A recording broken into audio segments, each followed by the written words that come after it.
The moment I told my husband I was pregnant, I thought it would be a happy memory. But it turned into a nightmare I'll never forget. I don't want a child. Get an abortion, he yelled, his face full of anger.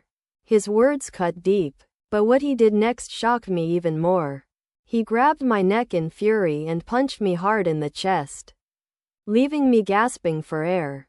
His grip tightened as I struggled to breathe, my vision fading before I collapsed on the floor. What happened after that was even more shocking.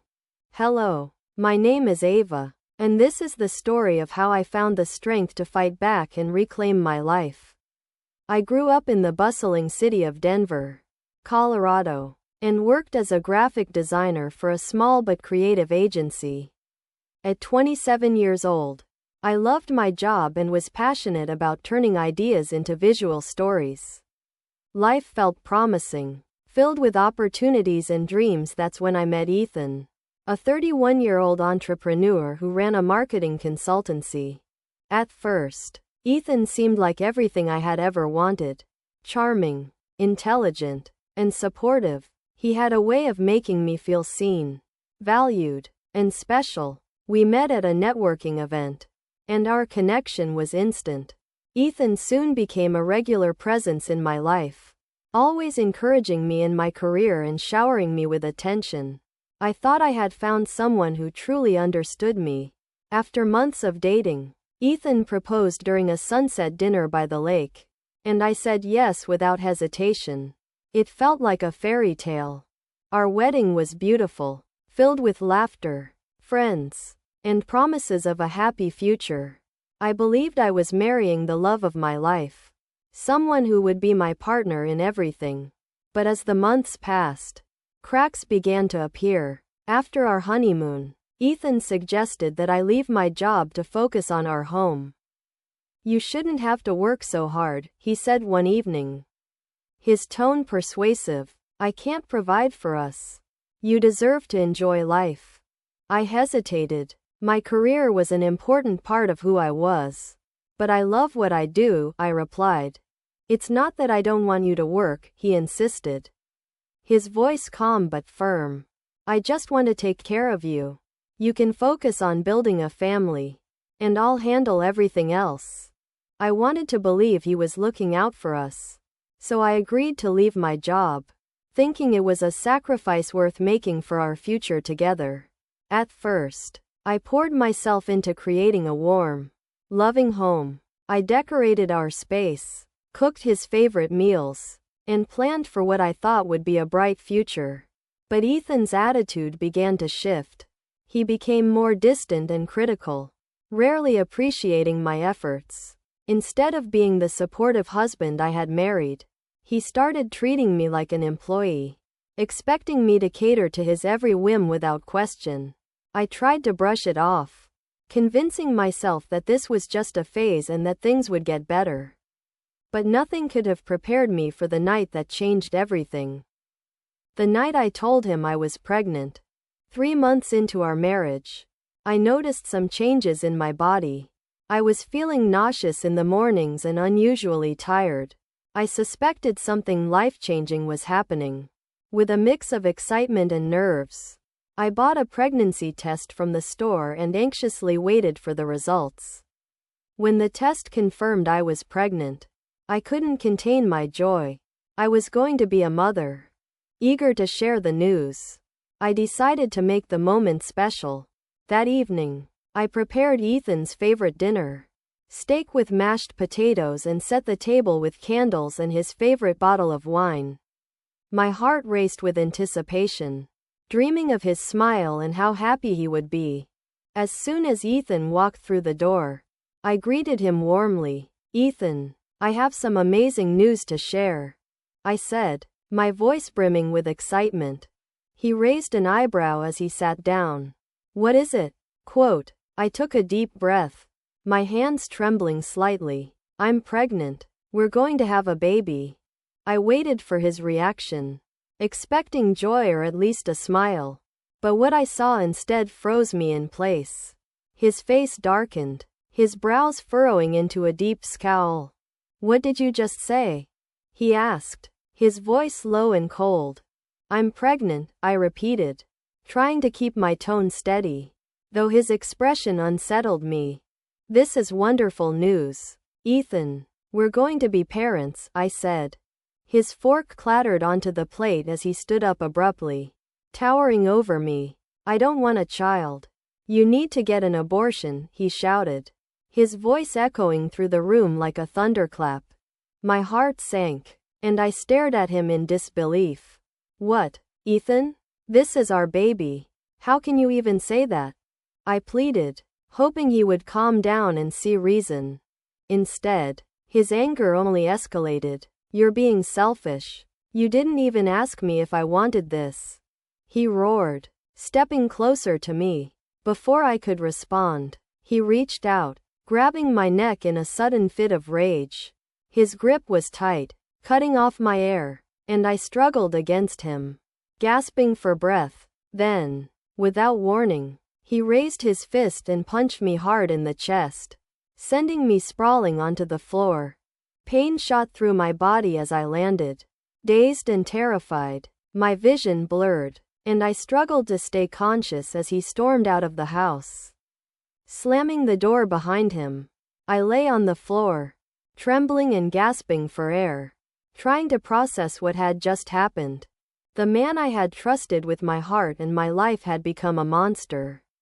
But as I lay there, tears streaming down my face, something inside me shifted. I couldn't live like this anymore. I wouldn't let him destroy me or my child. That night, I made a decision. I had to leave, for my safety and the safety of my unborn baby. I packed a small bag with essentials, grabbed my purse, and drove to the one person I knew I could count on. My father. I drove through the dark streets, my hands trembling on the wheel. The events of the evening replayed in my mind. I was hurt, scared, and heartbroken, but I knew I couldn't let that stop me. I had to protect myself and my unborn child. My father, Paul, lived in Kansas City, where he managed a chain of successful restaurants. I knew he would help me. He always had a way of making me feel safe, even in the worst moments. When I arrived at his house late that night, I knocked on the door, feeling a mix of fear and relief. My father opened the door, his expression shifting from surprise to concern as he saw me. Ava, what happened? You look pale, he said, pulling me into the house. Tears welled up in my eyes as I recounted everything that had happened.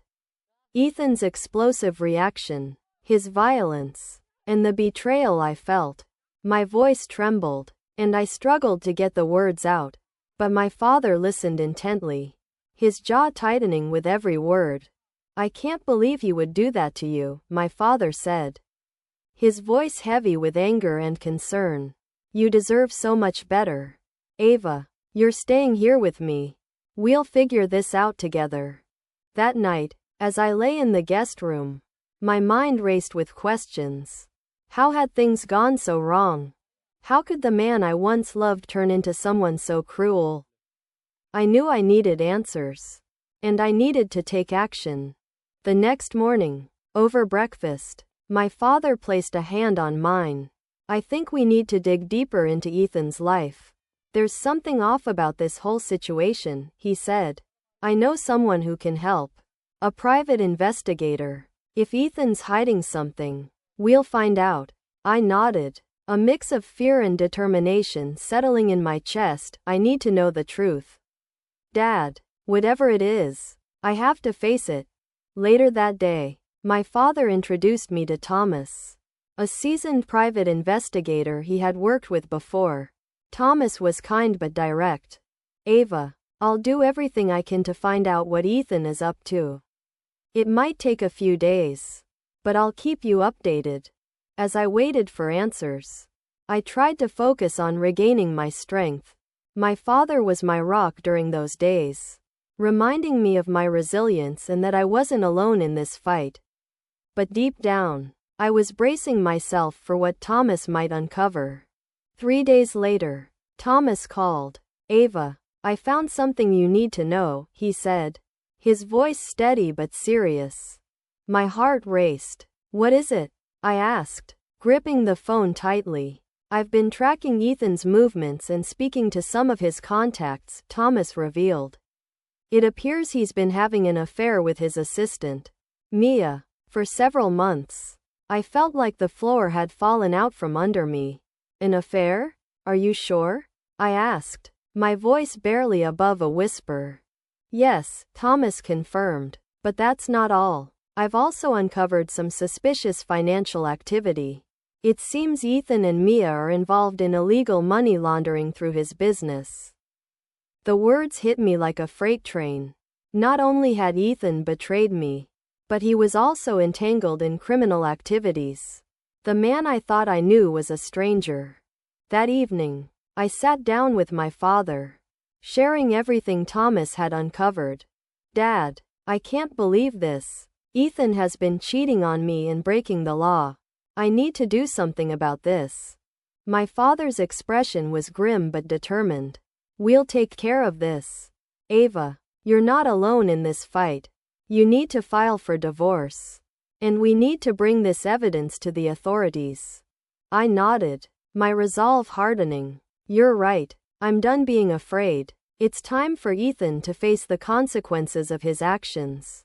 The very next morning, I made an appointment with a divorce lawyer my father had recommended. Her name was Clara, a sharp and experienced attorney who specialized in cases involving abuse and financial misconduct.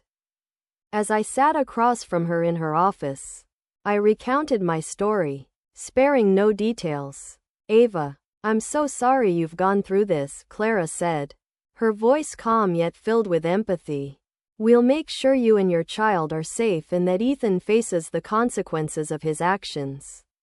But to build a strong case, we'll need solid evidence of the abuse, infidelity, and his illegal activities. I already have evidence from the private investigator, I said, handing over the files Thomas had compiled.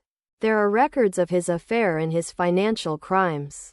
Clara reviewed the documents, nodding as she flipped through the pages. This is excellent. With this, we can not only secure your divorce but also push for criminal charges against Ethan. We'll file the paperwork immediately. Leaving Clara's office, I felt a surge of empowerment.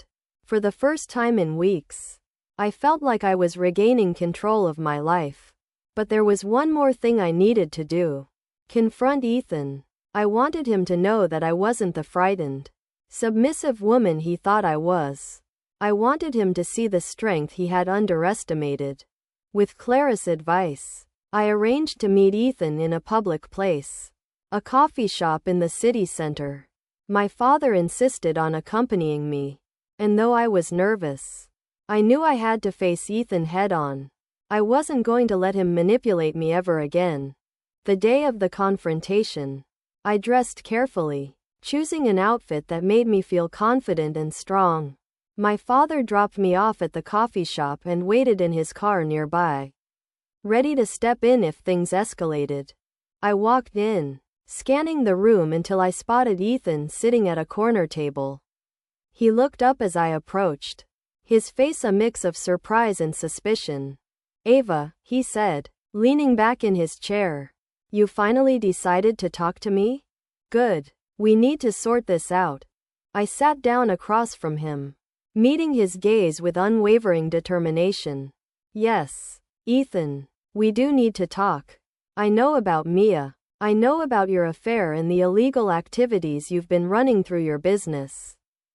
His expression froze for a moment before he chuckled nervously. What are you talking about? You're making things up. Ava, don't lie to me, I said, my voice steady. I have proof. Emails, transactions, surveillance footage, everything. His smirk disappeared, replaced by a cold glare. So, this is what you've been doing? Spying on me? You think you can just walk away and ruin my life? Quote, I'm not ruining your life. Ethan, you did that all by yourself. I've already filed for divorce. And I'm working with the authorities to make sure you're held accountable for everything you've Done. His fists clenched on the table. And for a moment, I thought he might explode. But instead, he leaned forward, his voice low and threatening. You'll regret this, Ava. You have no idea what you're getting into. I refused to let his intimidation tactics work. I've lived with regret long enough. Ethan, I'm not afraid of you anymore. With that, I stood up and walked out of the coffee shop. My heart was pounding, but my resolve was stronger than ever. My father was waiting outside, and as I got into the car, he smiled at me. You handled that like a champion, Ava. I just want this to be over, I said, leaning back in the seat. But I know this is only the beginning. The days following my confrontation with Ethan were filled with a whirlwind of meetings, documents, and emotional preparation. Clara and her team worked tirelessly, filing the divorce papers and submitting the evidence against Ethan to the authorities. Meanwhile, Thomas, the private investigator, continued to dig deeper into Ethan's financial dealings, uncovering even more incriminating evidence. One evening, as I sat at the dining table with my father, Clara called with an update. Ava, the authorities are moving forward based on the evidence we've provided. They're preparing to bring Ethan in for questioning. They've also frozen his accounts to prevent further illegal activity. A wave of relief washed over me. Thank you, Clara. What happens next? Quote, they'll conduct an official investigation. And if everything checks out, which I'm confident it will, Ethan and his accomplice will face serious charges, she explained.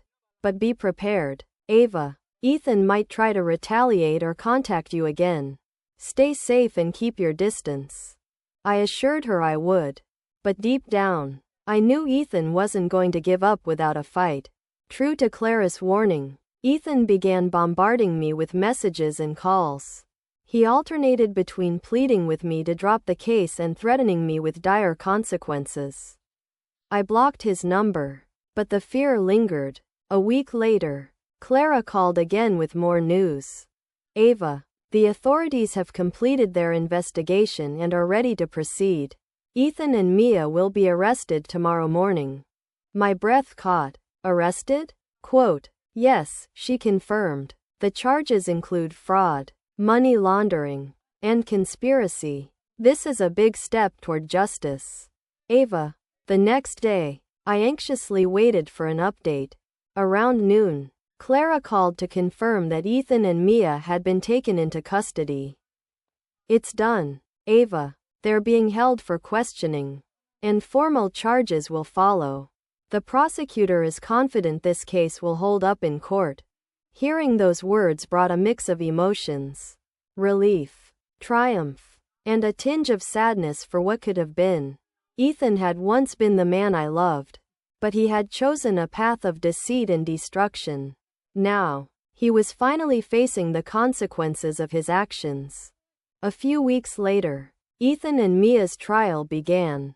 I sat in the courtroom, supported by my father and Clara, as the prosecutor laid out the case against them. The evidence was overwhelming. Detailed records of fraudulent transactions, surveillance footage of their secret meetings, and testimony from witnesses who had been involved in their schemes. Ethan's defense was weak, and his lawyer's arguments couldn't hold up against the mountain of evidence. After several days of testimony and deliberation, the jury delivered its verdict. Guilty on all counts. The judge sentenced Ethan to 7 years in prison for fraud and money laundering, along with hefty fines to compensate for the damages he had caused. Mia, as his accomplice, received a lighter sentence but was also held accountable for her role in the crimes. As the judge announced the verdict, I felt a weight lift off my shoulders. Justice had been served. Ethan would no longer have the power to hurt me or anyone else. With the legal battle behind me, I focused on rebuilding my life. I moved back to Denver and began freelancing as a graphic designer again, finding joy in the creative work I had once loved. My father remained my biggest supporter, constantly reminding me of my strength and resilience. Months later, I welcomed my baby, a beautiful, healthy daughter. Holding her in my arms, I felt a sense of peace and purpose I hadn't known in a long time. She was my reason to keep going, to create a life filled with love and hope. The journey had been long and painful, but it taught me the importance of self-worth and standing up for myself. I had turned my darkest moments into a source of strength, proving that I could overcome anything. As I tucked my daughter into bed one night, I whispered, "We're free now, little one. The past is behind us, and the future is ours to create."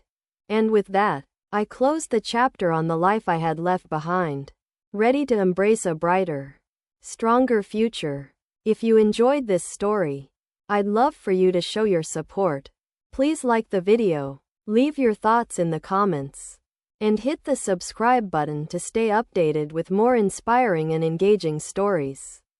Your feedback and encouragement mean the world to me, and they help me create even better content for you. Thank you for being a part of this journey.